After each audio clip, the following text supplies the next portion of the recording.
എന്തായി? ആ bus അവിനാശിക്ക ticket എടുത്തു. ഡ്രൈവറും കണ്ടക്ടറും ഭക്ഷണം കഴിക്കാൻ പോയിരിക്കുക. യാത്രക്കാർക്ക് നല്ല ഉറക്ക. ഇനി അഥവാ ആരെങ്കിലും ഉണർന്നാൽ തന്നെ രോഗിയാണെന്ന് കള്ളം പറയാം. എങ്കിൽ പിന്നെ ശവത്തിനെ പിടിച്ച് കേട്ടടാ. അപ്പൊ നീ അവളെ കൊന്നോ? പിണ്ടാരുടെ മാപ്പിളെ ഞാൻ ആരെയും കൊന്നിട്ടില്ല. എനിക്ക് ഭാരെടുക്കാൻ പറ്റില്ല. പിടിച്ചോ. போலீஸ் ஜீப்ல டீசல் இல்லன்னு சொல்ற தப்பு. പമ്പ അടച്ചു പോച്ചു സാർ. பேலன்ஸ் வலிச்சுக்கோடா. എന്തൊരു വെയിറ്റ് ആയി ശവത്തിന്. இந்த வண்டி செக் பண்ணு. போய் டிரைவரை தேடி கண்டுபிடிச்சு வா. ഇവരെന്താ ഈ നേരത്തെ ഇവിടെ? എന്താ ജീവൻ ഇവിടെ എല്ലാരുമായിട്ട്? ഞങ്ങൾ വെറുതെ കാറ്റുകൊള്ള ഇറങ്ങിയതാ. ഞാൻ നൈറ്റ് പെട്രോളിങ്ങിന് ഇറങ്ങിയതാ. ഞങ്ങൾ പെട്രോൾ തീർന്നിട്ട് നിൽക്കുക. ഓ വെരി ഗുഡ്. എന്നാ പിന്നെ തമ്പാച്ചല്ലേ.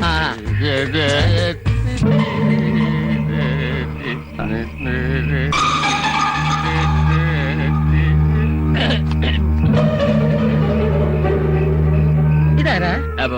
അമ്മായിയപ്പൻ. പൗലോസേട്ടൻ അമ്മായിയച്ഛൻ. നമസ്കാരം. നമസ്കാരം. സുഖം തന്നെ സാറേ. സുഖമാണ്. കൊള്ളാമല്ലോ പൗലോസേ. ഈയിടായിട്ട് ബന്ധുക്കളുടെ ഒരു പ്രവാഹമാണല്ലോ.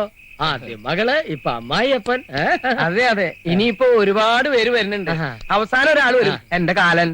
അല്ലോ, ഈ ബന്ധുക്കളുടെ തള്ളിക്കയറ്റം കാരണം പൗലോസേട്ടൻ ആകെ മൂടൗട്ടില്ല. തമ്പാഞ്ഞു വന്നേ. കാശൊന്നും വേണ്ട. ആവശ്യമുള്ളപ്പോ ഞാൻ ജീവനോട് ചോദിച്ചിട്ടുണ്ടല്ലോ. വായിച്ചു നോക്കി ഞാൻ തിരിച്ചു തരും കേട്ടോ. Duties duty. അതെ അതെ. യവന്മാർ എവിടെ പോയി കിടക്കുന്നത്? പെട്രോൾ ഒക്കെ ഉണ്ടല്ലോ. ഫുൾ ടാങ്കാ. ആ ഫുൾ ടാങ്കിൽ മേടിക്കാൻ പോയിരിക്കുക. അങ്ങനെ പറ. പോയി. നമസ്കാരം. പോയടാ. അവളെവിടെ?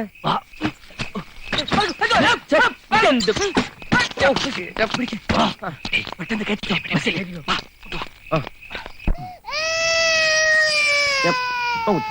കുടിച്ചടാ. ഇതൊക്കെ എന്തിനാ? മോന് കൊടുക്കാൻ. ഓ, ഇപ്പൊ എനിക്ക് തോന്നുന്നു ഇതിലും ഭേദാ പെണ്ണായിരുന്നു. പിന്നെ എന്തിനാ ആ പെണ്ണിനെ കൊണ്ടുപോയി കളഞ്ഞത്? ഇവിടെ തന്നെ നിർത്തായിരുന്നില്ലേ? മൂക്ക് മുട്ട തിന്നാനും ഉറങ്ങാനും അല്ലാതെ നിങ്ങളെ കൊണ്ട് ഉപകാരമുള്ള എന്തെങ്കിലും ഒരു കാര്യം പറ്റുമോ? അത് ഞങ്ങളുടെ കുറ്റല്ല, മനുഷ്യനായ കുറച്ച് അനുസരണ വേണം. ഓ, അപ്പൊ കുറ്റം എനിക്കായോ? നിന്റെ കാര്യല്ലേ പറഞ്ഞത്, കുഞ്ഞിന്റെ കാര്യ. അനുസരണ 7 അയൽവക്കത്തോടി പോയിട്ടില്ല. എന്ത് കഴിക്കാൻ പറഞ്ഞാലും കഴിക്കില്ല. ഈ കൊച്ചിന്റെ പ്രായത്തിൽ ഞാനുണ്ടല്ലോ, എന്ത് കിട്ടിയാലും തിന്നും. കിട്ടാത്ത കുഴപ്പമേ ഉണ്ടായിരുന്നുള്ളൂ. ഈ കൊച്ചിങ്ങനെ പോയി ഞങ്ങൾ എന്ത് ചെയ്യും? പ്രത്യേകിച്ച് അങ്ങനെ ഒന്നും ചെയ്യണ്ട.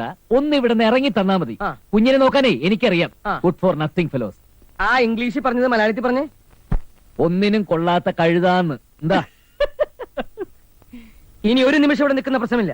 അതേട്ടാ, ഇത്രയും നാണക്കേട് സഹിച്ച് ഇവിടെ നിൽക്കേണ്ട കാര്യമില്ല. എന്നാ വാടാ പോവാം. ഞാൻ വരുന്നില്ല, ചേട്ടൻ ഇവിടെ നിൽക്കേണ്ടതാ പറഞ്ഞത്. എന്നാ എനിക്ക് വാശിയുണ്ട്. നീ വന്നില്ലെങ്കിൽ വേണ്ട, ഞാനും പോണില്ല. ഓ, കർത്താവിന് പോലും ഒരു കുരിശ് ചുവന്നാ മതിയായിരുന്നു. എനിക്ക് ചുമക്കാൻ 2 കുരിശാ ദൈവം തന്നിരിക്കുന്നത്. ഓ, ഇനി ഇത് ഏത് കുരിശാണാവോ?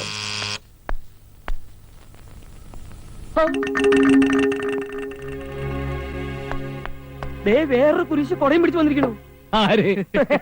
ആരായിരിക്കും? എനിക്കെങ്ങനെ അറിയാം? ഞാൻ പറയട്ടെ, വെറ്റിലക്കാരനെ അയ്യോ, ഇനിയിപ്പോ നമ്മൾ എന്ത് ചെയ്യും?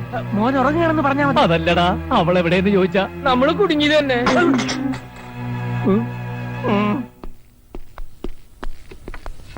കണ്ടതിൽ വലിയ സന്തോഷം. Good morning father. Good morning. അച്ഛന്റെ കാര്യം പറഞ്ഞപ്പോ ഞങ്ങൾ നാവ് വായിലേക്ക് ഇട്ടതേ ഉള്ളൂ. അയ്യോ, അച്ഛനൊന്ന് വിളിച്ചിരുന്നെങ്കിൽ ഞങ്ങൾ അങ്ങോട്ട് വരായിരുന്നല്ലോ. അതെന്താടോ, എനിക്ക് ഇങ്ങോട്ട് വന്നൂടെ? അച്ഛനിപ്പോ എന്താ വേണ്ടേ? അതെന്താ പൗലോസേ നീ അങ്ങനെ ചോദിച്ചേ? അച്ഛന് കുടിക്കാൻ ചായയോ കാപ്പിയോ എന്താ വേണ്ടേന്ന് ചോദിച്ചതാ. അയ്യോ, അച്ഛനെ പോയിട്ട് ധൃതിയുണ്ട് പോലോസേട്ടാ. എന്തുമാത്രം ജോലി തിരക്കുള്ള ആളാ. എന്നാ പിന്നെ അങ്ങനെ തന്നെ ആയിക്കോട്ടെ. ഏയ്, ഒരു ധൃതിയില്ല.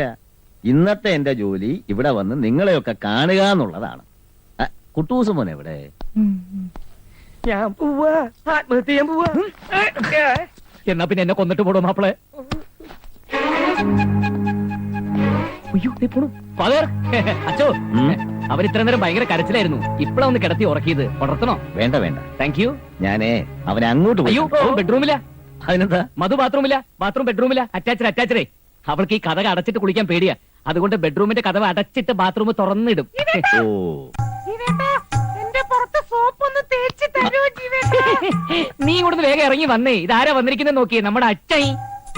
അച്ഛനെ കാണാൻ എനിക്ക് കൊതിയായി. അച്ഛനോട് ഒരു 4 മണിക്കൂർ ഇരിക്കാൻ പറയൂ ജീവേട്ടാ. 4 മണിക്കൂർ കുളിയോ?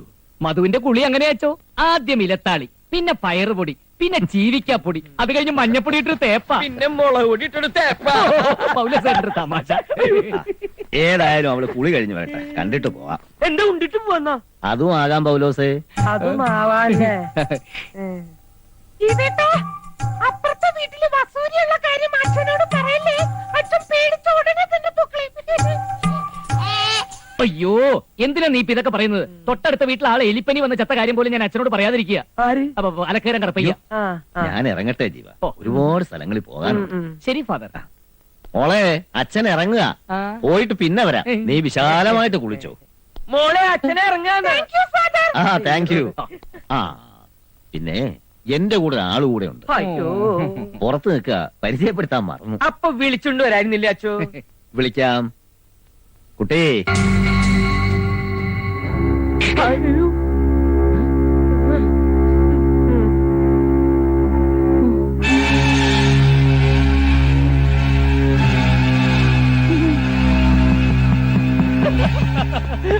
അച്ഛൻ പേടിച്ച് ഓടിക്കളഞ്ഞില്ലേ?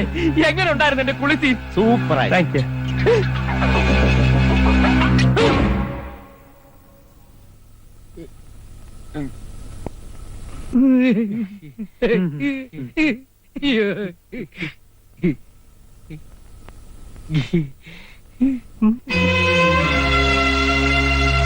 ആ.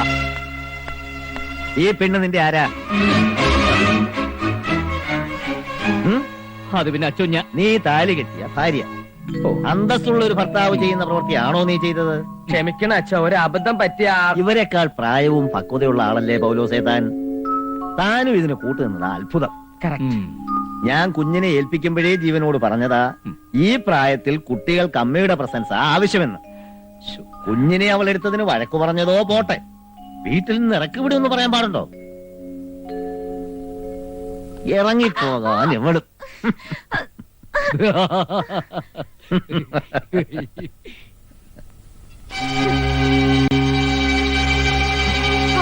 ഫാദറിന് കേൾക്കണോ? എപ്പോഴും എന്നോട് ഇവിടുന്ന് ഇറങ്ങിപ്പോടി, നീ എന്റെ ഭാര്യയല്ല, എന്റെ കുട്ടിയെ തൊട്ട നിന്നെ തട്ടിക്കളയുന്നൊക്കെ പറയും ഫാദർ. ഇവർ രണ്ടുപേരും ജീവേട്ടന്റെ സൈഡാ. നിങ്ങളാ ജീവനെ വഷളാക്കുന്നത്. അയ്യോ, സ്നേഹം കൂടുമ്പോ മനുഷ്യൻ പൊസസീവാവും, പക്ഷെ അത് ഓവറാവരുത്. മേലിൽ ഇങ്ങനൊരു കാര്യത്തിന് എന്നെ ഇവിടെ വരുത്തരുത്. വരുത്തിയാൽ ഞാൻ തിരിച്ചു പോകുന്നത് കുഞ്ഞിനെയും കൊണ്ടായിരിക്കും. അതിനുള്ള അധികാരം എനിക്കുണ്ട്. Mind it. ഓ. മനസ്സിലായോ എല്ലാവർക്കും? ശരി ഫാദർ. കുഞ്ഞിനെ ഞാൻ പിന്നീട് വന്ന് കണ്ടോളാം. അപ്പൊ ഞാൻ ഇറങ്ങുന്നു. അച്ഛനെ ബസ് സ്റ്റാൻഡിൽ കൊണ്ടുവിടണോ? വിളിക്കണു. എനിക്ക് നിന്നെ വിശ്വാസം പോലെ ബസ് സ്റ്റാൻഡിലേക്കെന്ന് പറഞ്ഞ് സെമിത്തേരിയിലേക്കായിരിക്കും കൊണ്ടുപോകുന്നത്. കാഞ്ഞ വിത്താനി. ഹലോ, താനും മോശമല്ല.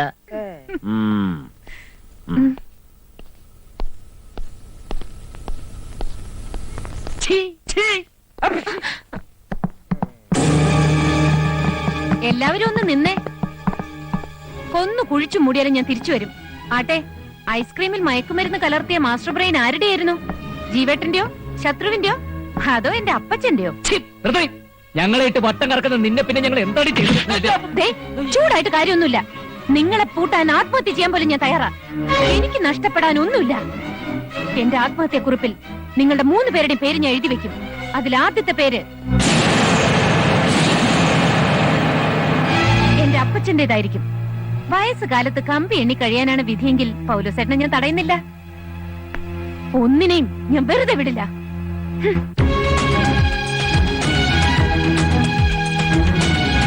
അതിലാദ്യത്തെ പേര് എന്റെ അപ്പച്ചന്റേതായിരിക്കും.